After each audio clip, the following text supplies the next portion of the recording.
ನಮಸ್ತೆ. ಬಲಿಷ್ಠ ಭವ್ಯ ಭಾರತದ ಮಗಳಿಗೆ ವಾಸ್ತು ಭುವನ್ ವಾಸ್ತು ವೇದ ವಿಜ್ಞಾನ ಯೂಟ್ಯೂಬ್ ಚಾನಲ್ಗೆ ಸುಸ್ವಾಗತ.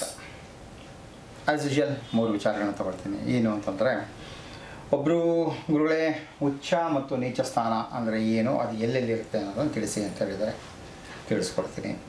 ಎರಡನೇದು, ಒಬ್ಬರು ಒಂದು ಮನೆ ಇದೆ, ಮನೆಗೆ ಪೂರ್ವಕ್ಕೆ ಮತ್ತು ಪಶ್ಚಿಮಕ್ಕೆ east and west road down ಇದೆ, ಅದರಿಂದ ಸಮಸ್ಯೆ ಏನಾರು ಆಗುತ್ತಾ ಅಂತ ಹೇಳಿದರೆ ನೋಡೋಣ ಏನು ಅಂತ ಅಂದ್ಬಿಟ್ಟು.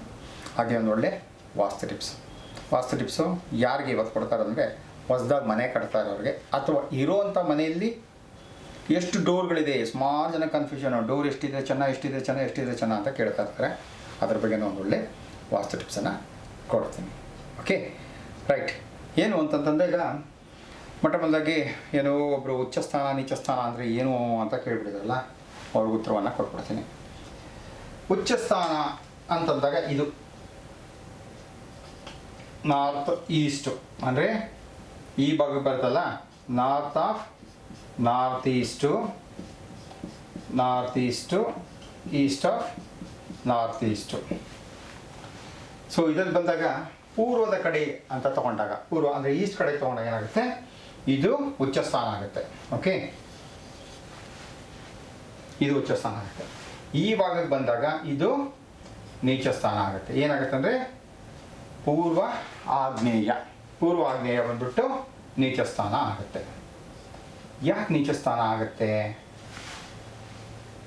It's a big science. ಏನಂತಂದರೆ, ಉಚ್ಚ ಸ್ಥಾನ ನೀಚ ಸ್ಥಾನ ಹೆಂಗೆ ನಾವು ನಿರ್ಧಾರ ಮಾಡ್ತೀವಿ ಅಂತಂದಾಗ, ಸೂರ್ಯನ ಬಿಸಿಲು ಇಲ್ಲಿಂದ ಬರುತ್ತಲ್ಲ, ಸೂರ್ಯನ ಬೆಳಕು ಬಂದಾಗ ಏನಾಗುತ್ತೆ ಅಂದರೆ, ಈ ಬೆಳಕು ಏನಿರುತ್ತಲ್ಲ, ಇದು ಬೆಳಕು ಬಂದಾಗ ಏನಾಗುತ್ತೆ ಅಂದರೆ, ಈ ಭಾಗಕ್ಕೆ ಬೀಳುವಂಥ ಸೂರ್ಯನ ಬೆಳಕು ನಮಗೆ ಹಿತವನ್ನು ಕೊಡ್ತದೆ, ಆರೋಗ್ಯವನ್ನು ಕೊಡ್ತದೆ.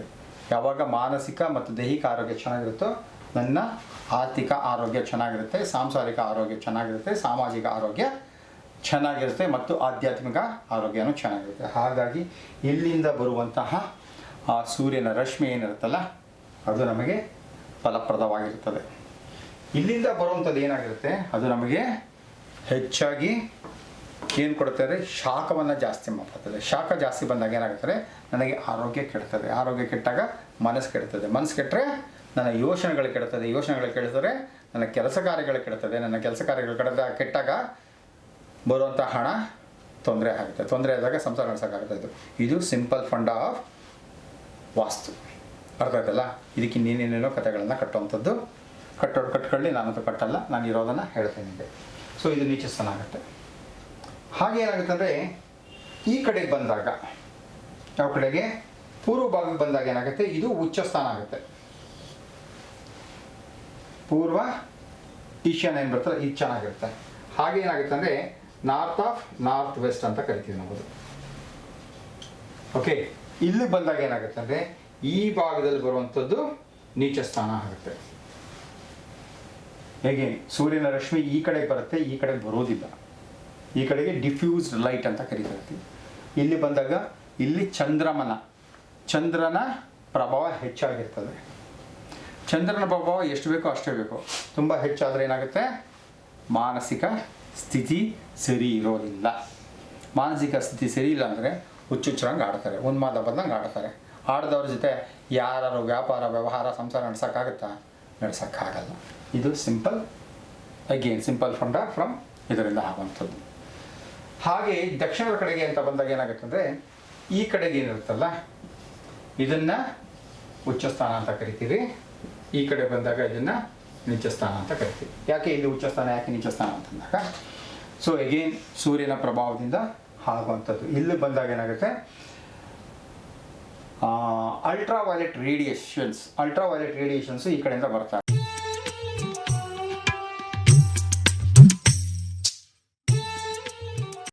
ತಿಳಿ ನೇರಳೆ ಬಣ್ಣದೇನು ಬರ್ತಲ್ಲ, ಅದು ಈ ಕಡೆಗೆ ಬರ್ತಾ ಇರೋದು. ಇದೇನಾಗುತ್ತೆ, ಇದು it's very good for both health and wealth, ಎರಡಕ್ಕೂ ಚೆನ್ನಾಗಿರ್ತದೆ ಅದು. ಈ ಕಡೆಯಿಂದ ಬರುವಂಥ ಸೂರ್ಯನ ಪ್ರಭಾವದಿಂದ ಏನಾಗುತ್ತೆ, ಈ ಭಾಗ ಏನಾಗುತ್ತೆ, ಸದಾ ಏನಾಗಿರುತ್ತೆ ಅಂದರೆ, ಸ್ವಲ್ಪ ಬಿಸಿಲಿಂದ ಏನಾಗಿರುತ್ತೆ, ಶುಷ್ಕವಾಗಿರುತ್ತೆ, ಡ್ರೈ ಆಗಿರುತ್ತೆ ಮತ್ತು ವಾರ್ಮ್ ಆಗಿರುತ್ತೆ. ಸ್ವಲ್ಪ ವಾರ್ಮ್ ಇರುತ್ತೆ, ಅಂತಾರೆ ಬೆಚ್ಚಗಿರುತ್ತೆ. ಇದು ಬೇಕು. ಯಾಕೆಂದರೆ ಇಲ್ಲಿ ಅಡುಗೆ ಮನೆಯಲ್ಲಿ ಯಾಕೆ ಮಾಡೋದು, ಅದೆಲ್ಲ ಒಂದು ರೀಸನ್ಗೋಸ್ಕರ ಇಲ್ಲಿ ಮಾಡ್ತಾ ಇರೋಂಥದ್ದು. ಇದು ಚೆನ್ನಾಗಿರ್ತದೆ ಇದು ಓಕೆ. ಇಲ್ಲಿ ನೀಚ, ಇಲ್ಲಾಗೇನಾಗುತ್ತೆ ಅಂದರೆ ನಿಮಗೆ 3 ಗಂಟೆ ಮೇಲೆ, ಹೆಚ್ಚು ಕಮ್ಮಿ 2 ಗಂಟೆ ಮೇಲಿಂದ ಹಿಡ್ಕೊಂಡು 4-4:30 ತನಕ ಬರುತ್ತಲ್ಲ ಪ್ರಖರವಾದ ಒಂದು ಬಿಸಿಲು. ಆ ಬಿಸಿಲು ಇಲ್ಲಿಂದನೂ ಬರ್ತಾ ಇರುತ್ತೆ, ಇಲ್ಲಿಂದನೂ ಬರ್ತಾ ಇರ್ತದೆ. ಹಾಗಾಗಿ ಇದು ನೀಚ, ಇದು ನೀಚ. 2 ನೀಚ ಆದಾಗ ಇಲ್ಲಿಂದ ನಮಗೆ ಬರುವಂಥ ಸೂರ್ಯನ ಪ್ರಖರವಾದಂಥ ಕಿರಣಗಳು, ಇಲ್ಲಿ ಬರುವಂಥದ್ದು ರಶ್ಮಿಗಳು, ಅಲ್ಲಿ ಬರುವಂಥದ್ದು ಕಿರಣಗಳು, ರೇಡಿಯೇಷನ್ಸ್ ಅಂತ ಕರಿತಾ ಇರ್ತೀವಿ. ಇದು ಬಂದಾಗ ಏನಾಗುತ್ತೆ, ಮನೆಯಲ್ಲಿ ವಾಸ ಮಾಡುವಂಥವ್ರಿಗೆ ಯಾವುದೇ ರೀತಿಯಲ್ಲೂ ಕೂಡ ಅನುಕೂಲಗಳಾಗೋದಿಲ್ಲ, ಎಲ್ಲ ಅನಾನುಕೂಲಗಳಾಗುತ್ತೆ. ಹಲವಾರು ರೀತಿಯಾದ ಚರ್ಮ ಕಾಯಿಲೆಗಳು ಬರುತ್ತೆ, ಮಾನಸಿಕ ಕಾಯಿಲೆಗಳು ಬರುತ್ತೆ, ದೈಹಿಕ ಕಾಯಿಲೆಗಳು ಬರೋಕ್ಕೆ ಶುರು ಆಗುತ್ತೆ. ಅದು it's a very big subject. Okay, ಅದ್ರ ಬಗ್ಗೆ ಮಾತಾಡೋದ್ರೆ ಒಂದು ದಿನ ಹಿಡಿಯುತ್ತೆ, ರೈಟ್. ಹಾಗೆ ಇಲ್ಲಿಗೆ ಬಂದಾಗ ಯಾವುದು ಉತ್ತಮವಾಗಿರುತ್ತೆ ಅಂದರೆ ಇದೇನಾಗುತ್ತೆ, ಇದು ಉಚ್ಚಸ್ಥಾನ. ಯಾವುದಿದು? ಈ ಕಡೆ ಬಂದಾಗ ನಾರ್ತ್ ವೆಸ್ಟ್, ಅಂದರೆ ವೆಸ್ಟ್ ಆಫ್ ನಾರ್ತ್ ವೆಸ್ಟಿಂದ ಬರುವಂಥದ್ದು, ವೆಸ್ಟ್ ಆಫ್ ನಾರ್ತ್ ವೆಸ್ಟ್ ಕಡೆಯಿಂದ ಬರುವಂಥದ್ದು. ಈ ಕಡೆ ಬರುವಂಥದ್ದು ನಮಗೆ ಉಚ್ಚಸ್ಥಾನವನ್ನು ಕೊಡ್ತದೆ.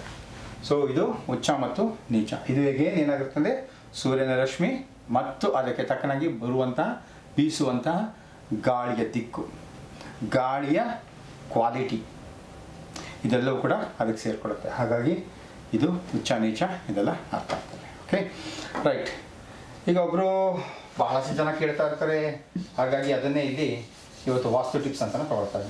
ಒಂದು ಮನೆಗೆ ಎಷ್ಟು ಡೋರ್ ಇರಬೇಕು, ಎಷ್ಟು ಡೋರ್ ಇರಬೇಕು, ಎಷ್ಟು ಡೋರ್ ಇರಬೇಕು, ಸಮ ಸಂಖ್ಯೆಯಲ್ಲಿ ಇರಬೇಕಾ, ಬೆಸ ಸಂಖ್ಯೆಯಲ್ಲಿ ಇರಬೇಕಾ, ಅಂದರೆ ಈವನ್ ಆಗಿರಬೇಕಾ, ಆಡ್ ಆಗಿರಬೇಕಾ ಅಂತೆಲ್ಲ ಕೇಳ್ತಾ ಇರ್ತಾರೆ.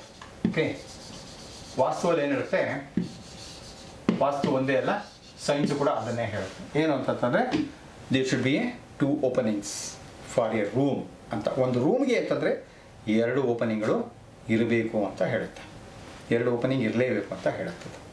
ಯಾಕೆ ಅಂತಂದರೆ ಬಂದಂಥ ಗಾಳಿ ಹೋಗೋದಕ್ಕೆ, ಇಲ್ಲಿ ಫ್ರೆಶ್ ಏರ್ ಬರ್ತಾ ಇರಬೇಕು, ಸ್ಟೀಲ್ ಏರ್ ಆಚೆ ಹೋಗ್ತಾ ಇರಬೇಕು.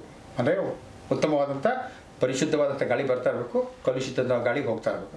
ಇದು ಹೋದ್ರೇ ಪರಿಶುದ್ಧ ಗಾಳಿ ಬರೋದು. ಇಲ್ಲ ಬರಲಿಲ್ಲ ಅಂದರೆ ಪೂರ್ತಿ ಕಲುಷಿತ ಗಾಳಿನ ತುಂಬ್ಕೊಂಡಿದ್ರೆ ಏನಾಗುತ್ತೆ, ಫ್ರೆಶ್ ಏರ್ ಬರೋಲ್ಲ. ಫ್ರೆಶ್ ಏರ್ ಬರಲ್ಲ ಅಂದರೆ ಏನಾಗುತ್ತೆ, ಅಲ್ಲಿ ವಾಸ ಮಾಡೋವಂಥವ್ರಿಗೆ ಏನಾಗುತ್ತೆ, ಆ ಸ್ಟೀಲ್ ಹೇರನ್ನು ಅಂತಂದರೆ ಕಲುಷಿತ ಗಾಳಿಯನ್ನು ಸೇವನೆ ಮಾಡಿ ಮಾಡಿ ಮಾಡಿ ಮಾಡಿ ಅನಾರೋಗ್ಯ 100% ಬಂದು ಬರ್ತದೆ.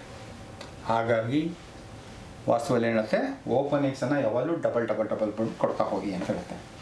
ಹಾಗೆ ಹೋದಾಗ ವಾಸ್ತುವಲ್ಲಿ ಏನು ಹೇಳ್ತಾ ಇರುತ್ತಂದರೆ 2 ಡೋರ್ ಕೊಟ್ಟರೆ ಏನಾಗುತ್ತೆ ಒಂದು ಮನೆಗೆ, 4 ಕೊಟ್ಟರೆ ಏನಾಗುತ್ತೆ, 6 ಕೊಟ್ಟರೆ ಏನಾಗುತ್ತೆ, 8 ಕೊಟ್ಟರೆ ಏನಾಗುತ್ತೆ ಅಂತ ಆ ಥರ ಹಲವಾರು ರೀತಿಯಲ್ಲಿ ಡೋರ್ಗಳನ್ನು ಕೊಡ್ತಾ ಹೋಗ್ತಾರೆ. ಇವತ್ತು ಬರೀ ಒಂದು 4 ಮಾತ್ರ ಹೇಳಿರ್ತೀನಿ.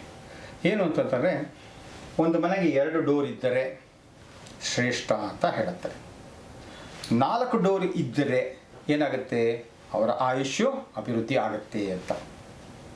ಹಾಗೆ 6 ಡೋರ್ ಇದ್ದರೆ ಏನಾಗುತ್ತೆ, 6 ಡೋರ್ ಇತ್ತು ಅಂತಂದರೆ ಅವರ ಸಂತಾನ ಅಭಿವೃದ್ಧಿ ಚೆನ್ನಾಗಾಗುತ್ತೆ ಅಂತ. 8 ಡೋರ್ ಇದ್ದರೆ ಏನಾಗುತ್ತೆ, ಅಷ್ಟೈಶ್ವರ್ಯಗಳು ಅವ್ರಿಗೆ ಬರುತ್ತೆ ಅಂತ ಹೇಳ್ತಾ ಇರ್ತಾರೆ. ಓಕೆ, ಯಾರು ಹೊಸದಾಗಿ ಮನೆ ಕಟ್ತಾ ಇರ್ತೀರ ಅವರು ಈ ಟಿಪ್ಸನ್ನು ಫಾಲೋ ಮಾಡಿ. 2 ಬೇಕಾ, 4 ಬೇಕಾ, 6 ಬೇಕಾ, 8 ಬೇಕಾ ಮಾಡ್ಕೊಳ್ಳಿ. ಆಯುಷ್ಯ, ಆರೋಗ್ಯ, ಉಲ್ಲಾಸ, ಉತ್ಸಾಹದಿಂದ ಅಷ್ಟೈಶ್ವರ್ಯಗಳನ್ನು ಪಡ್ಕೊಂಡು ಚೆನ್ನಾಗಿರಿ ಅಂತ ಹೇಳ್ತಾ ನಮಸ್ತೆ, ಜೈ ಹಿಂದ್.